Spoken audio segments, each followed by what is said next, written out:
Welcome to magnet academy. Magnet academy में आप लोग का सभी बच्चे को स्वागत है। आज की क्लासों में हम लोग पढ़ने जा रहे हैं आयनिक रेडियस। आयनिक रेडियस होता क्या है? सबसे पहले आयनिक वर्ड का मतलब क्या होता है? आयनिक वर्ड का मतलब होता है आयन। आयन या तो धन आयन होगा या तो ऋण आयन होगा। किसी पे पॉजिटिव चार्ज होगा और निगेटिव चार्ज होगा। जब क्या होगा तो आयनिक रेडियस कहते क्या है? The distance between center of nucleus and outermost shell of an ion where the electron are present is called क्या कहते हैं? Ionic radius. जब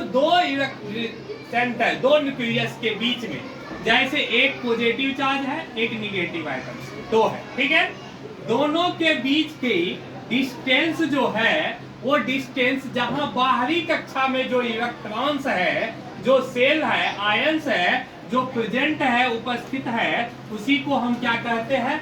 आयनिक बॉन्ड कहते हैं। क्या कहते हैं? आयनिक बॉन्ड कहते हैं। आयनिक बॉन्ड में क्या होते हैं? जब दो, एक पॉजिटिव चार्ज वाला आइटम आयन होगा और दूसरा क्या होगा? निगेटिव वाला होगा। पॉजिटिव एक धन आयन होगा, दूसरा क्या होगा? ऋण आयन होगा। ये दोनों के बीच की जो डिस्टेंस होगी और उसमें जितना इलेक्ट्रॉन प्रेजेंट होगा उसी को हम क्या कहेंगे? आयनिक रेडियस कहेंगे।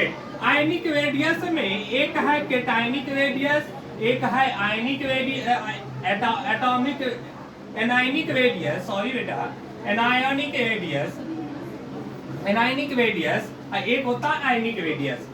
जो पॉजिटिव चार्ज है उसको बोलेंगे कैटायनिक रेडियस, जो निगेटिव चार्ज है उसको बोलेंगे एनायनिक रेडियस। और यहाँ पे जो ये दोनों के बीच में जो आयंस बनाया, जो आयन जो मिल के एक बनाया, उसको आयनिक रेडियस कहेंगे। ठीक है? कोई doubt? Any doubt? It is clear? देखिए, शिल्डिंग इफेक्ट जो होता है वो डायरेक्टली प्रोपोर्शनल टू होता है नंबर ऑफ इलेक्ट्रॉन्स का। सर, डायरेक्टली प्रोपोर्शनल का मतलब क्या होता है? डायरेक्टली प्रोपोर्शनल का मतलब होता है जब राम जो होगा, अगर श्याम का डायरेक्टली प्रोपोर्शनल होगा तो इसका मतलब ये है कि राम अगर 5 गो आम खाता है तो श्याम भी कितना आम खाएगा?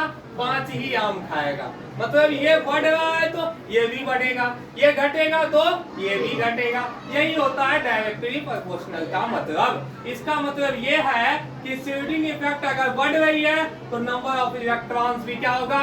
बढ़ेगा। अगर नंबर ऑफ इलेक्ट्रॉन बढ़ रहा है तो शिल्डिंग इफेक्ट भी बढ़ेगा।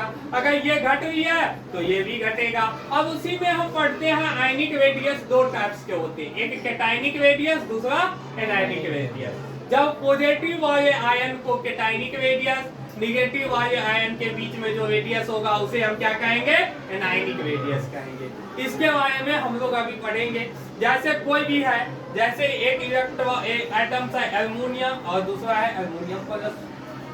ये दोनों में अगर हमें कहे कि आपको एनायनिक रेडियस बताना है, एनायनिक रेडियस बताना है, तो सबसे पहले हमें साइज देखना पड़ेगा। इसमें और इसमें बात करेंगे तो सबसे ज्यादा इसका होगा, क्योंकि इसमें पॉजिटिव चार्ज है तो इसका इलेक्ट्रॉन घट रहा है।